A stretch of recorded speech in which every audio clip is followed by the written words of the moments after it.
Бөлім су тіршілік көзі. Сабақтың тақырыбы негізгі және туынды сын есім. Мақсаты негізгі, туынды зат есім, сын есім, етістіктерді анықтау. Сөйлемнен сөз таптарын зат есім, сын есім, сан есім, етістік табу. Бұл сабақта оқушы тыңдалған мәтін бойынша қойылған сұрақтарға жауап беріп, мәтінде не туралы айтылғанын түсінеді. Мәтін мазмұны бойынша пікір білдіруге, өз ойын дәлелдеуге, түсінікті айтуға, ойын жазбаша жеткізуге дағдыланады. Интернет ресурстарды пайдалан.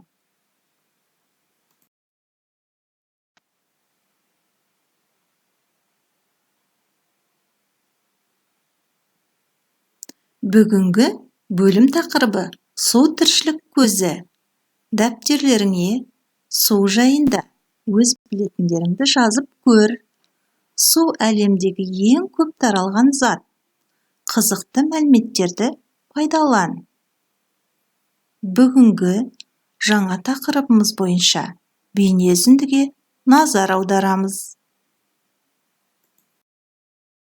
Сын есім негізгі және туынды болып екіге бөлінеді. Түбір сөзден болған сын есімдер негізгі, түбір сөзге жұрнақ жалғану арқылы жасалған сын есімдер туынды сын есімдер деп аталады. Сонда қандай жұрнақтар жалғауға болады? Сын есім жасау үшін зат есім мен етістікке жұрнақ жалғаймыз. Зат есімге л, д, т, с жұрнақтарын жалғаймыз. Мысалы, күлкілі, таулы, ақылды, көңілді, әдепті, білімді, тәртіпті. Мен де айтайын, білімсіз, көңілсіз, сусыз. Ал етістікке ғыш-гіш, қыш-кіш жұрнақтарын жалғаймыз.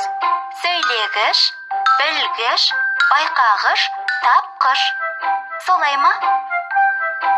Дұрыс. Қандай жақсы, көп нәрсені үйреніп алдым. Бұл күшіктің аты бар ма? Қазір көрейін, мойнында алқасы бар екен. Аты Вики. Жей ғой, Вики. Ол тек ақылды, жұмсақ, сүйкімді болып қана қоймай, сонымен қатар өте жылдам екен. Ережелерді қайталаймыз.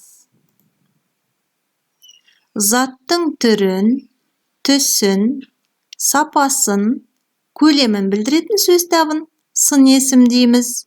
Сұрақтары қандай, қай. Сын есім тұлғасына қарай. Негізгі, түбір сын есім, сары, таза, тәтті, терең. Туынды сын есім, жұрнақ жалғану арқылы жасалған сын есім.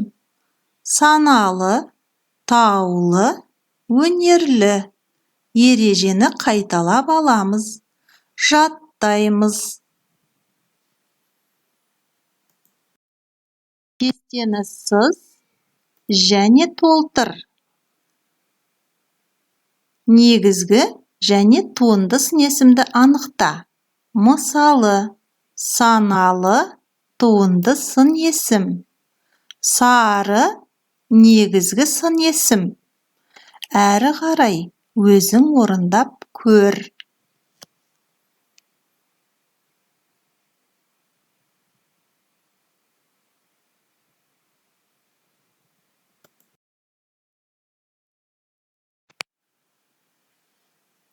Тыңдалым. Мұраттың бастауы. Мәтінді тыңда. Ойын алаңының арғы жағындағы кішкене жартастың түбінде бір топ құрақ өсіп тұрған. Бірде соның жанына барып, демалып отырдық. Бұрын осы жерде бастау болған дейді атам. Әне жер дымданып жатыр. Қазып көрсек қайтеді? Мүмкін су шығар, деді Мұрат. Оның сөзін әркім өзінше күлкіге айналдырып жіберді. Мейлі күле беріңдер деп Мұрат өкпелеп кетіп қалды. Біз қайтадан ойынға кіріскенбіз. Мұрат келе жатыр, деп бір бала дауыстап жіберді. Жалт қарасақ, Мұрат келе жатыр екен. Қолында күрегі бар. Ол әлгі ойпаң жерді қазуға кірісті. 2-3 күрек бойы қазғанда су шығып, бүлкілдеп аға бастады. Бізде үн жоқ. Мұрат бізге күле қарап, бастаудың мөлдір суынан ішіңдер, деді. Біз бастау суын қос уыстай іліп алып, ішіп жатырмыз. Салқын су қандай тамаша десеңші. Мәтінді өзің қайталап оқып шық. Түсіндірме сөздік.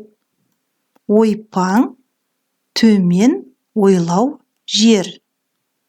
Мәтін бойынша сұрақтарға жауап бер. Балалар қай жерде ойнады? Балалар ойнаған алаңда бұрын не болған? Мұрат бастауды қандай белгілеріне қарап тапты? Мұраттың бастауды табуына оның қандай қасиеттері көмектесті?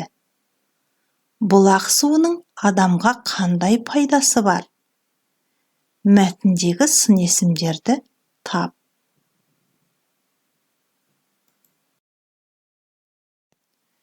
Үлгі дәптермен жұмыс. Жазылым. Мәтінді көркем жаз. Сулы жер, нулы жер. Ну дегеніміз қалың тоғай. Тоғай іші көңілді.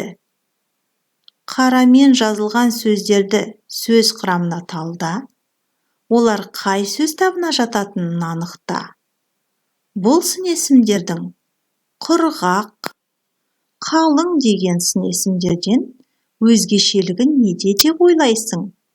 Ойланып, жауап бер.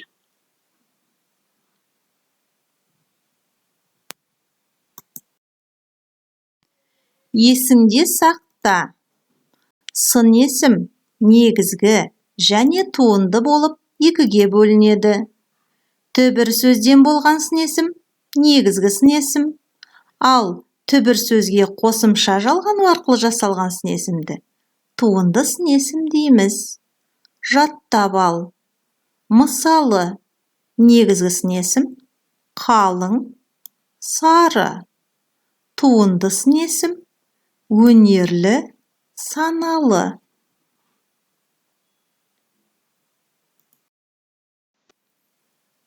Жазылым.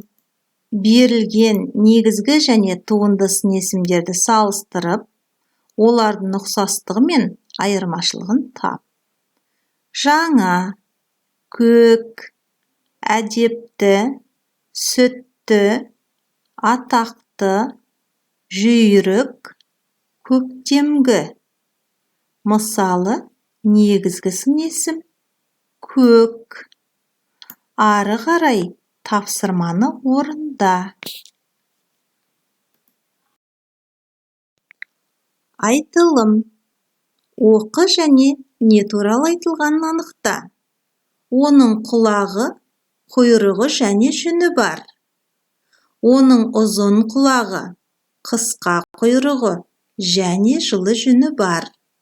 Жазда жүні сұр, ал қыста ақ болады. Мәтінде не туралы айтылғанын білуге қай сөз табы көмектесті? Ойланып жауап бер. Жазылым. Берілген етістіктерге ғыш, гіш, қыш, кіш жұрнақтарын жалғап, туынды сын есім жаса. Біл, жүз, тап, сез, байқа, сөйле, айт.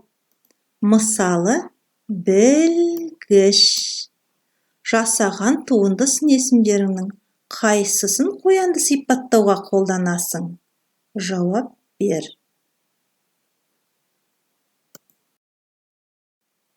Шығармашылық тапсырма. Алтын балық кемпірге құпия хабарлама жолдады. Сызбаның көмегімен хабарламаны оқып көр. Мақалдың мазмұнын қалай түсінгеніңді айтып бер. сын есімдер ұясы ойыны. Берілген сөздердің ішінен сын есімдерді тауып, ұяшықтарға орналастыр.